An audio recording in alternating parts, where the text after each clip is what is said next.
Selamat pagi, bersama saya, Cindy Raja. Mari awali aktivitas dan pelayanan Anda melalui renungan pagi bersama Allah di waktu fajar. Dengan doa dan bimbingan darinya, kita dapat diyakinkan bahwa pada hari yang mulia itu, ketika Yesus kembali untuk mengklaim miliknya, bahwa kita akan menunggunya di sana dengan tangan terbuka dan disambut ke hadiratnya yang kekal. Ditulis oleh Ellen G. White bersama Pendeta Denny Kanajo. Selamat mendengarkan. Shalom, selamat pagi para pendengar yang diberkati oleh Tuhan dimanapun Anda berada saat ini. Kita akan sama-sama mendengarkan firman Tuhan melalui audio renungan pagi pada tanggal 15 Juni 2022 dengan judul Firman Allah Menghasilkan Pertumbuhan. Sebelum kita melanjutkan bacaan renungan kita pada pagi hari ini, kembali saya mengajak semua para pendengar yang setia untuk berdoa bersama-sama. Bapa kami yang bersemayam di dalam takhta kerajaan sorga, terima kasih Tuhan Yesus oleh karena kasih dan rahmat-Mu begitu besar bagi kehidupan kami, lebih khusus sepanjang malam di dalam pembaringan kami. Hingga tiba di pagi hari ini kami dibangunkan dengan tubuh sehat dan segar. Sebelum kami melakukan segala tugas pelayanan pekerjaan kami sepanjang hari ini, kami rindu untuk belajar mendengarkan firman Tuhan. Curahkanlah kepada masing-masing kami kuasa Roh Kudus-Mu. Terima kasih Tuhan Yesus, dengarlah doa kami Bapa dan mau mengampuni segala dosa kami, karena kami sudah berdoa hanya di dalam nama Tuhan dan Juru Selamat kami. Amin. Ayat inti kita terambil di dalam 1 Petrus 2 ayat yang kedua hingga ayat yang ketiga. Demikian firman Tuhan. Dan jadilah sama seperti bayi yang baru lahir, yang selalu ingin akan air susu yang murni dan yang rohani, supaya olehnya kamu bertumbuh dan beroleh keselamatan, jika kamu benar-benar telah mengecap kebaikan Tuhan. Mari kita ikuti penjelasannya. Kami menganjurkan Alkitab kepada setiap pelajar sebagai buku yang paling penting untuk dipelajari oleh manusia. Buku yang berisi pengetahuan yang berguna bagi kehidupan ini dan kehidupan yang akan datang.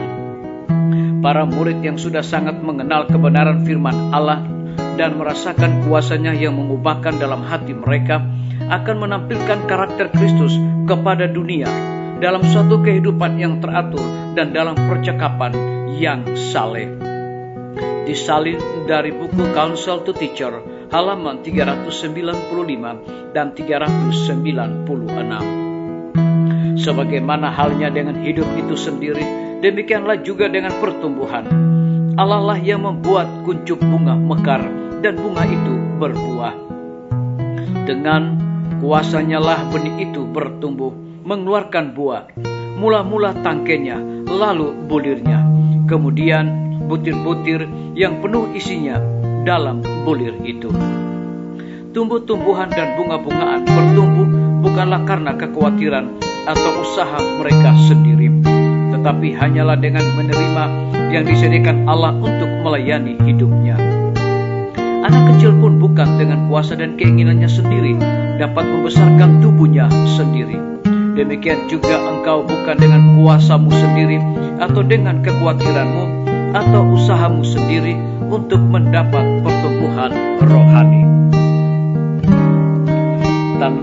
Tanaman anak-anak bertumbuh dengan menerima dari sekitarnya hal-hal yang melayani kehidupannya, udara, matahari, dan makanan.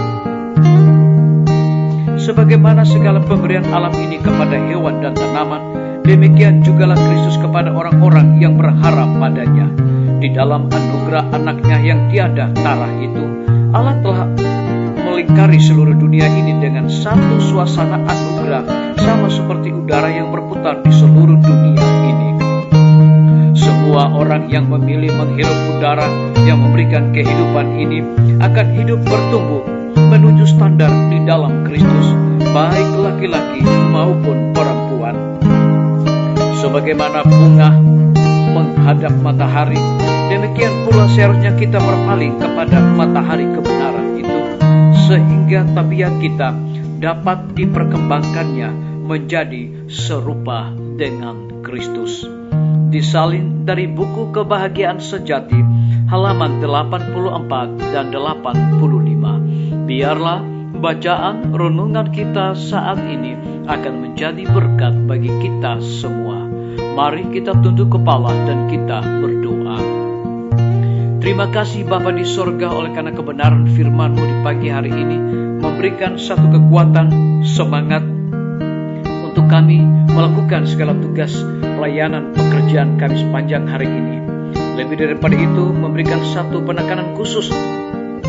Kami menganjurkan Alkitab kepada setiap pelajar sebagai buku yang paling penting untuk dipelajari oleh manusia.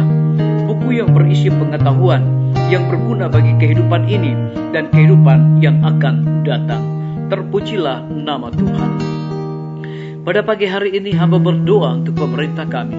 Tuhan memberkati Bapak Presiden bersama Wakil Presiden, para menteri dan seluruh stafnya, Bapak Gubernur bersama dengan wakil, Bapak Wali Kota bersama wakil, Bapak Bupati bersama wakil, camat dan seluruh stafnya, kepala desa, lurah, RT, RW, dimanapun mereka berada saat ini. Kiranya Tuhan lindungi pelihara mereka, curahkan hikmat dan pengetahuan sorga, agar mereka dapat menjalankan roda pemerintahan di tengah-tengah kesulitan hidup saat sekarang ini, boleh sesuai dengan amanat dan titah daripada Tuhan sendiri. Kami juga berdoa untuk para tim medis. Tuhan berkati dokter, perawat, bidan, semua para pekerja kesehatan yang sedang melayani di setiap rumah sakit, bahkan puskesmas yang ada di Indonesia. Curahkan hikmat pengetahuan sorga, dedikasi di dalam pelayanan. Lebih khusus kami berdoa untuk kelanjutan pembangunan Rumah Sakit Advent Palangkaraya, Rumah Sakit Advent Kupang. Tuhan berkati semua para tukang dan panitia, agar mereka dapat melaksanakan tugas tanggung jawab mereka dengan sebaik-baiknya. Lebih khusus kami berdoa untuk hamba-Mu Dr. Raymond yang telah dipercayakan untuk menjadi direktur di Rumah Sakit Advent Palangkaraya. Hikmat sorga selalu menjadi milik dan bagian di dalam pelayanan yang penuh kasih dan rahmat itu. Kami juga menyerahkan pimpinan-pimpinan organisasi gereja Tuhan dari tingkat yang tertinggi sampai kepada kepala jemaat dimanapun mereka berada saat ini. Mereka membutuhkan kuasa Roh Kudus dalam pelayanan mereka.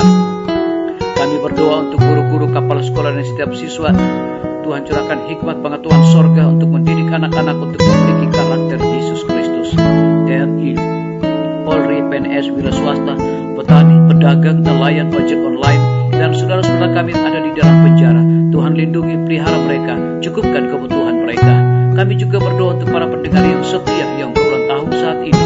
Dengan bertambahnya usia yang Tuhan percayakan di dalam hidup mereka, mereka juga selalu bersyukur dan melayani Tuhan senantiasa. Yang berada di dalam kebimbangan ketidakpastian hidup, Tuhan berikan iman yang teguh untuk terus berharap, bersandar hanya kepada Tuhan Yesus. Terima kasih Bapa yang baik, ampuni kami Tuhan, karena kami sudah berdoa hanya di dalam nama Tuhan dan Juru Selamat kami. Amin. Sampai jumpa. Tuhan Yesus memberkati kita semua.